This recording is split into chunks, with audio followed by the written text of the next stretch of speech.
student, I am Sarita and you are watching Sarita Biology classes. Student, today we will discuss about movement in plant. तो student आज हम जानेंगे movement in plants, यानी plants में movement किस तरह से होता है इसके बारे में हम जानेंगे। स्टूडेंट, ये आप अच्छी तरह से आपको प्रीवियस वीडियो में मैं बता चुकी हूँ कि जिस तरह से एनिमल में कंट्रोल एंड कोऑर्डिनेशन होता है उस तरह से प्लांट में भी कंट्रोल एंड कोऑर्डिनेशन होता है। बट डिफरेंट कहाँ पे है कि प्लांट में एनिमल की तरह कोई वेल डेवलप्ड नर्वस सिस्टम नहीं है। इस चीज को आपको माइंड में फिट कर लेना है। हमारी तरह उसमें न्यूरॉन्स नहीं है, नर्व्स का नेटवर्क नहीं है, डिफरेंट टाइप ऑफ नर्व्स नहीं है, तो ये नर्वस सिस्टम है ही नहीं प्लांट में। और यही कारण है कि प्लांट में जो कंट्रोल एंड कोऑर्डिनेशन होता है उसके लिए हार्मोन रिस्पॉन्सिबल है, जो मैं आपको पहले भी प्रीवियस वीडियो में बताई हूँ, फिर से बता रही हूँ। यानी हार्मोन के बल पे प्लांट में कंट्रोल एंड कोऑर्डिनेशन होता है। तो आपको इस चीज को माइंड में फिट कर लेना है। प्लांट में जो कंट्रोल एंड कोऑर्डिनेशन होता है उसके लिए कौन रिस्पॉन्सिबल है? हार्मोन रिस्पॉन्सिबल है। अब प्लांट में जो कंट्रोल एंड कोऑर्डिनेशन होता है उसे देखने से पहले हमें यह जानना होगा कि प्लांट में मूवमेंट किस तरह से होता है। तो प्लांट में अगर मूवमेंट को हम देखते हैं स्टूडेंट, तो प्लांट में मूवमेंट दो तरह से होता है, growth dependent movement and growth independent movement. Word से ही क्लियर हो रहा है कि जो ग्रोथ से रिलेटेड जो मूवमेंट है प्लांट में, यानी प्लांट के डिफरेंट ब्रांचेज का ग्रोथ होता है, एपिकल रीजन का ग्रोथ होता है, हाइट इंक्रीज करता है। आप देखते हैं एक छोटा सा प्लांट से एक बहुत बड़ा एक सीड जर्मिनेशन के बाद कुछ ही टाइम में वो बिग ट्री के रूप में कन्वर्ट हो जाता है। तो यहाँ पे जो भी हाइट में इंक्रीजमेंट हो रहा है या और भी जो डेवलपमेंट हो रहा है प्लांट में, वो सारा डेवलपमेंट ग्रोथ से रिलेटेड है और इसीलिए इसको कहेंगे ग्रोथ डिपेंडेंट मूवमेंट। अब ग्रोथ डिपेंडेंट मूवमेंट के पीछे भी रिस्पॉन्सिबल है एक्सटर्नल स्टिमुलस, यानी एक्सटर्नल स्टिमुलस जब तक उस प्लांट को प्रोवाइड नहीं किया जाएगा तो कोई भी प्लांट में ग्रोथ नहीं होगा। जैसा कि आप देखते भी हैं, जब भी आप कोई भी लैंड एरिया में सीड ऐसे ही डाल के छोड़ दो, कोई भी सीड जर्मिनेशन नहीं हो पाएगा लॉन्ग टर्म तक, ये मैं गारंटी लेती हूँ। उसके पहले क्या होता है, फार्मर जो है सॉइल प्रिपरेशन करते हैं, सॉइल को लूज बनाते हैं, तब जो है सीड को ग्राउंड करने से पहले सीड को भी वाटर में थोड़ी देर के लिए डाला जाता है ताकि सीड जो है कुछ वाटर को एब्जॉर्ब करे। सॉइल में भी वाटर प्रोवाइड करवाया जाता है मॉइस्चरिंग के लिए, ताकि सॉइल में मॉइस्चर आ जाए। तो ये सारे क्या है स्टूडेंट, ये सारे एक्सटर्नल स्टिमुलस है जो हम आप प्रोवाइड कर रहे हैं, और तभी जो है प्लांट का सीड का जर्मिनेशन होता है। और वही सीड जब जर्मिनेट करता है तो धीरे धीरे वो एक लॉन्ग प्लांट के रूप में, एक लॉन्ग ट्रीज के रूप में डेवलप कर जाता है। तो वहां लॉन्ग ट्रीज के रूप में डेवलप करने के लिए भी हम so many external stimuli time to time provide करते हैं। हमेशा इरिगेशन करते हैं, वाटर प्रोवाइड करते हैं, सनलाइट प्रोवाइड करते हैं। प्लांट को कभी ज़्यादातर मोस्ट ऑफ द प्लांट जो है उसको सफिशिएंट सनलाइट नहीं मिल पाता है तो फोटोसिंथेसिस नहीं हो पाता है। तो ये सारी चीज़ें क्यों होता है प्लांट के अंदर? क्योंकि एक्सटर्नल स्टिमुलाई प्रोवाइड करवाया जा रहा है। तो इस चीज़ को हम माइंड में फीड कर लेना है कि ये सारे ही एक्सटर्नल स्टिमुलाई है। तो अब यहाँ पे एक्सटर्नल स्टिमुलाई के द्वारा ग्रोथ जो हो रहा है that is growth dependent movement. और ये जो है ये टू टाइप्स का है, पैराटोनिक या इंड्यूस्ड ग्रोथ डिपेंडेंट मूवमेंट और ऑटोनॉमिक या ऑटोनॉमिक ग्रोथ डिपेंडेंट मूवमेंट। अब यहाँ पे पैराटोनिक या इंड्यूस्ड ग्रोथ डिपेंडेंट मूवमेंट क्या है? तो जो मूवमेंट जो है वो एक्सटर्नल स्टिमुलाई के कारण हो रहा है। एक्सटर्नल स्टिमुलाई के कारण जो मूवमेंट प्लांट में हो रहा है that is called paratonic growth dependent movement. ध्यान रखना स्टूडेंट। और apical region of stem and tendril example है इसके ऑटोनॉमिक के। ऑटोनॉमिक में क्या होगा, जो जिसके लिए एक्सटर्नल स्टिमुली की जरूरत नहीं है, प्लांट जैसे ही जो है वो प्लांट का जैसे टेंड्रिल है या एपिकल पार्ट है, तो एपिकल पार्ट अगर सनलाइट की तरफ है तो उसी डायरेक्शन में मूव कर जाएगा। अगर टेंड्रिल है, टेंड्रिल जैसे ही किसी थिंग्स के टच में आएगा, टेंड्रिल आप लोग देखे होंगे प्लांट में इस तरह से, आप कुकुम्बर या विटर गार्ड वगैरह में देखे होंगे, इस तरह से जो स्ट्रक्चर होता है वो जैसे ही किसी सब्सटेंस के टच में आता है तो क्या होता है, वो इससे इस तरह से लिपट जाता है। तो ये हमें बहुत सारे क्लाइंबर प्लांट में देखने को मिलता है, ग्रेप्स में भी ये चीजें देखने को मिलता है टेंड्रिल। तो ये टेंड्रिल का जो मूवमेंट है वो ऑटोनॉमिक मूवमेंट है, इसके लिए कोई एक्सटर्नल स्टिमुलस की जरूरत नहीं है। अब अगर पैराटोनिक मूवमेंट को हम देखते हैं तो ये भी 2 टाइप्स का होता है, ट्रॉपिक मूवमेंट और नेस्टिक मूवमेंट। ट्रॉपिक मूवमेंट क्या है स्टूडेंट? जब प्लांट का जो है मूवमेंट एक्सटर्नल स्टिमुलाई के डायरेक्शन में होता है, ध्यान रखना है। ट्रॉपिक मूवमेंट एक्सटर्नल स्टिमुलाई के डायरेक्शन में अगर मूवमेंट हो रहा है तो वो मूवमेंट कहलाता है ट्रॉपिक मूवमेंट। और नेस्टिक मूवमेंट जैसे इसके अपोजिट है, अगर एक्सटर्नल स्टिमुलाई के जस्ट अपोजिट डायरेक्शन में मूवमेंट होता है तो वो मूवमेंट कहलाता है नेस्टिक मूवमेंट। ध्यान रखना स्टूडेंट। तो ट्रॉपिक मूवमेंट के पहले हम देखते हैं तो tropic movement so many types का होता है। सबसे फर्स्ट है फोटोट्रॉपिज्म। फोटोट्रॉपिज्म क्या है? Phototropism, the movement of plant parts in the response to light is called phototropism. यानी प्लांट पार्ट्स का मूवमेंट अगर लाइट के रिस्पॉन्स में होता है, यानी अगर मान लीजिए कि लाइट जो है वो कोई प्लांट है, उसको अगर हम विंडो के पास रख देते हैं तो विंडो के पास अगर प्लांट को रख देते हैं तो उसका मूवमेंट जो है वो क्या होता है, उस विंडो की तरफ ही वो प्लांट झुक जाता है और इस तरह से उसी डायरेक्शन में वो मूव कर जाता है और उसका मूवमेंट होता है। तो ये जो मूवमेंट हो रहा है दैट इज कॉल्ड फोटोट्रॉपिज्म। यानी लाइट के डायरेक्शन में, लाइट विंडो से आ रही है, जैसा कि आप बुक में भी डायग्राम देखे होंगे, लाइट विंडो से आ रही है तो प्लांट क्या है, उसी डायरेक्शन में बेंड कर जा रहा है, झुक जा रहा है और ग्रोथ कर रहा है। यानी विंडो को पार करके अगर कुछ दिन उसे छोड़ दो विंडो के पास रखा हुआ तो विंडो को पार करके वो ग्रोथ करना शुरू कर देगा। तो ये जो मूवमेंट है यहाँ पे दैट इज फोटोट्रॉपिज्म। और आप देख रहे हैं कि बिल्कुल एक्सटर्नल स्टिमुलाई के डायरेक्शन में हो रहा है, तो इसलिए ये क्या कहलाएगा, ट्रॉपिक मूवमेंट। नेक्स्ट है ट्रॉपिक मूवमेंट का example geotropism, the movement of plants in response to gravity. Gravity के रिस्पॉन्स में अगर मूवमेंट होता है प्लांट का, ग्रेविटी मीन्स ग्रेविटेशनल फोर्स जो अर्थ के द्वारा लगाया जाता है किसी भी ऑब्जेक्ट पे, तो अर्थ के डायरेक्शन में अगर किसी प्लांट का मूवमेंट होता है तो दैट इज कॉल्ड जियोट्रॉपिज्म। अब जैसे हम क्या करते हैं, सीड जर्मिनेशन के टाइम, ड्यूरिंग सीड जर्मिनेशन आप लोग देखते होंगे जो प्लांट सीड जो जर्मिनेट करता है उसमें जो प्लीम्यूल होता है वो क्या बनाता है, प्लीम्यूल जो होता है वो ऊपर का पार्ट स्टेम बनाता है और रेडिकल जो है वो क्या है, सपोज दैट ये रेडिकल पार्ट है तो ये रूट बनता है।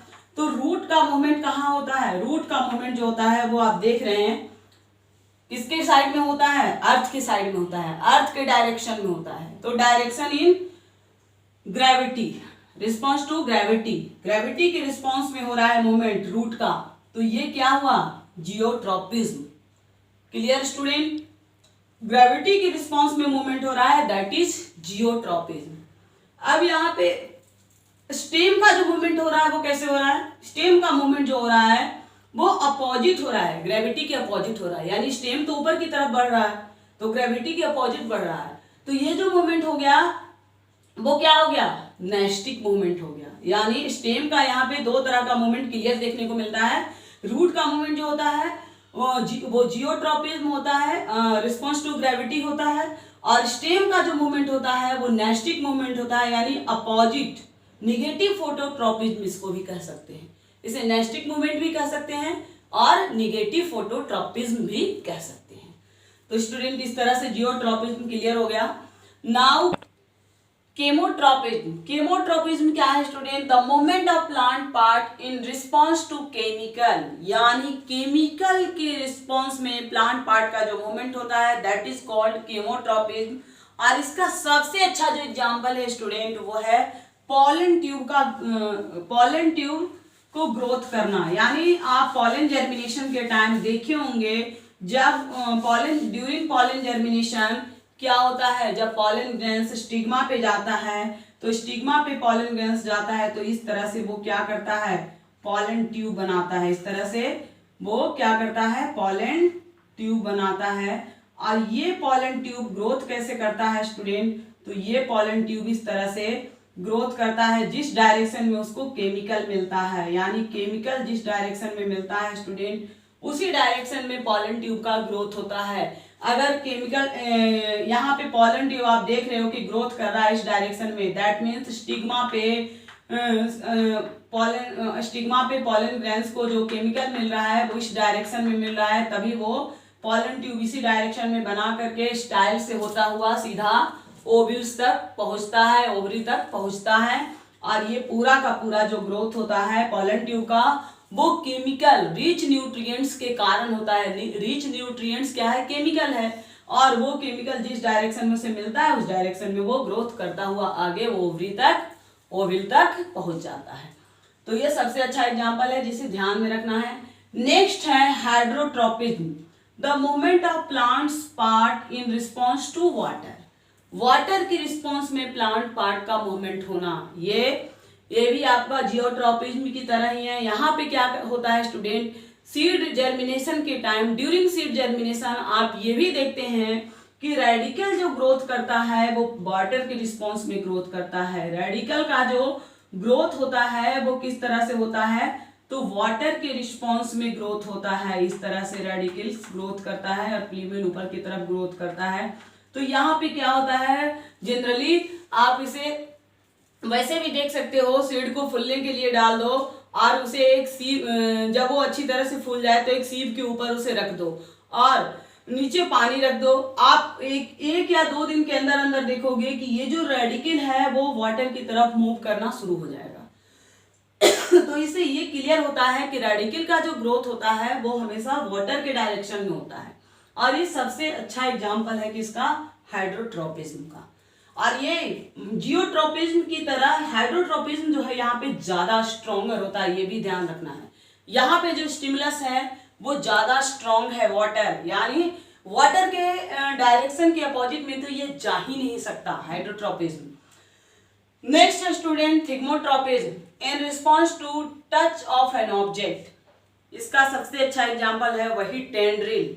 टेंड्रिल जो है, जैसे ही प्लांट का टेंड्रिल, जैसे bitter gourd, grapes, cucumber, pumpkin, इन सब में जो टेंड्रिल होता है वो टेंड्रिल जैसे ही किसी ऑब्जेक्ट के टच में आता है वैसे ही उसमें वो क्या होता है, उस ऑब्जेक्ट के सपोर्ट में वो चारों तरफ उससे घिर जाता है। और इस तरह से वहां पे जो मूवमेंट होता है वो टचिंग के कारण उसका मूवमेंट होता है। टचिंग के रिस्पॉन्स में तो वो मूवमेंट करता है, इसलिए इसको हम कहते हैं थिग्मोट्रोपिज्म। तो स्टूडेंट अब हम देखते हैं नेस्टिक मूवमेंट को। तो नेस्टिक मूवमेंट के जो पहले ही बता चुके हैं स्टूडेंट, ये जो होता है वो स्टिमुलस के अपोजिट डायरेक्शन में वर्क करता है। तो इसमें हमें सबसे पहले सिस्मोनेस्टिक मूवमेंट देखते हैं। सिस्मोनेस्टिक मूवमेंट क्या है, the movement that occur in response to touch. Touch के कारण जो मूवमेंट होता है, जैसे इसका सबसे गुड एग्जांपल है माइमोसा पुडिका। माइमोसा पुडिका के केस में क्या होता है, जैसे ही माइमोसा पुडिका को टच करते हैं तो उसके लीव्स जो है श्रिंक कर जाते हैं। तो that is the good example of seismonastic movement. ध्यान रखना है, माइमोसा पुडिका, छुई मुई का plant. Photonastic movement, the movement induced by the change in intensity of light, यानी लाइट की इंटेंसिटी, प्रकाश की तीव्रता में चेंजिंग के कारण जो मूवमेंट होता है दैट इज कॉल्ड फोटोनेस्टिक मूवमेंट। जैसे जनरली हमें देखने को मिलता है कि निकोटियाना एक प्लांट है, close during day and open in night. Day time में क्या होता है, लाइट के कारण वो क्लोज हो जाता है, उसके फ्लावर जो है वो क्लोज हो जाते हैं ड्यूरिंग डे टाइम। और नाइट जैसे ही सनलाइट समाप्त होता है वैसे ही धीरे धीरे वो ओपन हो जाता है, और कंप्लीट जब नाइट होता है तो वो कंप्लीटली ओपन हो जाता है। तो लाइट इंटेंसिटी का इफेक्ट पड़ रहा है इस निकोटियाना के ऊपर। इसके जस्ट अपोजिट वर्क करता है ऑक्जेलिस। ऑक्जेलिस एक प्लांट है, उसमें क्या होता है स्टूडेंट की ऑक्जेलिस का जो फ्लावर है वो डे के टाइम ओपन हो जाता है, यानी लाइट में वो कंप्लीट ओपन हो जाता है, और जैसे ही नाइट होता है वो कंप्लीटली क्लोज हो जाता है। तो यहाँ पे लाइट का इफेक्ट पड़ रहा है इसके ऊपर, ऑक्जेलिस के ऊपर और निकोटियाना के ऊपर। ध्यान रखना है, बहुत इंपॉर्टेंट एग्जाम्पल है। नेक्स्ट है student thermonastic. Thermonastic, the movement of that occur in response to an increase in temperature, यानी टेम्परेचर इंक्रीज करने के कारण, अगर एटमॉस्फेरिक टेम्परेचर इंक्रीज कर रहा है तो उसके कारण प्लांट पे जो मूवमेंट होता है उस पर इफेक्ट पड़ता है। और वो किस तरह से जो हमें देखने को मिलता है क्रोकस में, क्रोकस है, टुलिप है, इसमें क्या होता है जब ज़्यादा टेम्परेचर होता है तो इसके फ्लावर जो है वो क्या होते हैं, सिकुड़ जाते हैं, इसके लीफ जो है क्या होते हैं, श्रिंक कर जाते हैं। लेकिन जब कम टेम्परेचर होता है तो ये एज यूजुअल नॉर्मल इनमें सारी चीज़ें होती है, लेकिन हाई टेम्परेचर में ये जो है इस तरह से श्रिंक कर जाते हैं। तो टेम्परेचर का इफेक्ट पड़ता है इनके ऊपर। अब हम सेकेंड जो हमारा मूवमेंट था, अभी तक हम ग्रोथ डिपेंडेंट मूवमेंट देख रहे थे। ग्रोथ इंडिपेंडेंट मूवमेंट यानी यहाँ पे ग्रोथ से कोई मतलब नहीं है, ग्रोथ इंडिपेंडेंट मूवमेंट कहा जा रहा है।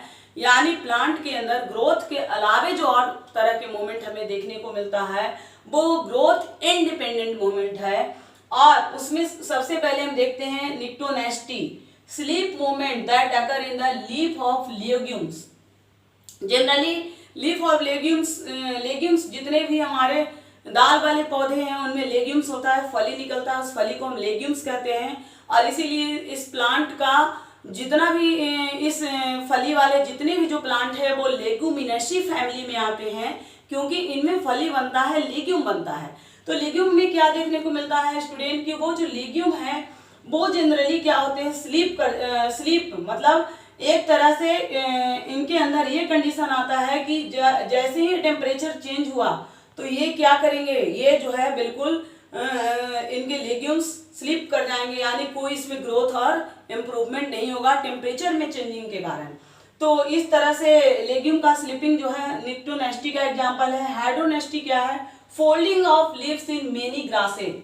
जनरली हाई टेम्परेचर के कारण, जैसे अभी समर सीजन चल रहा है, आप लोग देखते होंगे कि जनरली जो ग्रासेज हैं वो ग्रासेज क्या होते हैं, ड्रॉट हो जाते हैं, ड्राई हो जाते हैं। क्यों, हाई टेम्परेचर के कारण जो है लीव्स उनके अपने आप फोल्ड कर जाते हैं और इस तरह से बिल्कुल ड्राई अप हो जाते हैं। तो ये हाइड्रोनेस्टी है, यानी वाटर नहीं मिला, सफिशिएंट वाटर नहीं मिला तो वो क्या हो गए, ड्राई अप हो गए। और जैसे ही रेनी सीजन स्टार्ट होगा फिर से वो अपने आप निकलना शुरू हो जाएंगे।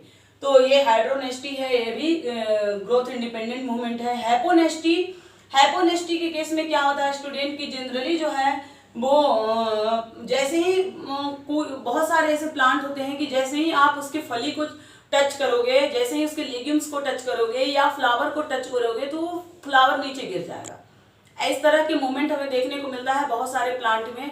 तो इस तरह की जो कंडीशन, जो कि फ्लावर को टच किए फ्लावर नीचे गिर गया, तो ये कहलाता है हैपोनेस्टी। तो ये सारे ही एग्जाम्पल हैं स्टूडेंट किसके, इसके अलावा सिस्मोनेस्टी भी एग्जाम्पल है। उसमें भी क्या होते हैं, टच करते हैं तो वो श्रिंक कर जाते हैं। तो इस तरह से सारे एग्जाम्पल है ग्रोथ इंडिपेंडेंट मूवमेंट का, यानी यहाँ पे ग्रोथ से कोई मतलब नहीं है। जो भी मूवमेंट हो रहा है वो एक्सटर्नल स्टिमुलस के कारण हो रहा है और वो अदर तरह का मूवमेंट हो रहा है। जैसा कि आप देख रहे हैं कहीं पेटियोल गिर रहा है, कहीं फ्लावर फॉल हो रहा है, तो कहीं जो है वो लेग्यूम स्लिप कर जा रहा है, ग्रोथ नहीं हो रहा है, तो कहीं आप देख रहे हो जो लीफ है प्लांट का वही डिसअपियर हो जा रहा है, ड्रॉट करके सूख जा रहा है। तो ये सारे क्या है, ये सारे एग्जाम्पल है किसके, ग्रोथ इंडिपेंडेंट मूवमेंट के। तो स्टूडेंट हमें उम्मीद है कि ये टॉपिक आपको बहुत अच्छे से क्लियर हुआ होगा। और अगर आपको कोई प्रॉब्लम होगा तो अपनी क्वेरीज को कमेंट बॉक्स में जरूर लिखना। और अगर आपको ये वीडियो अच्छा लगा होगा तो please like my video, subscribe my channel. Thank you student.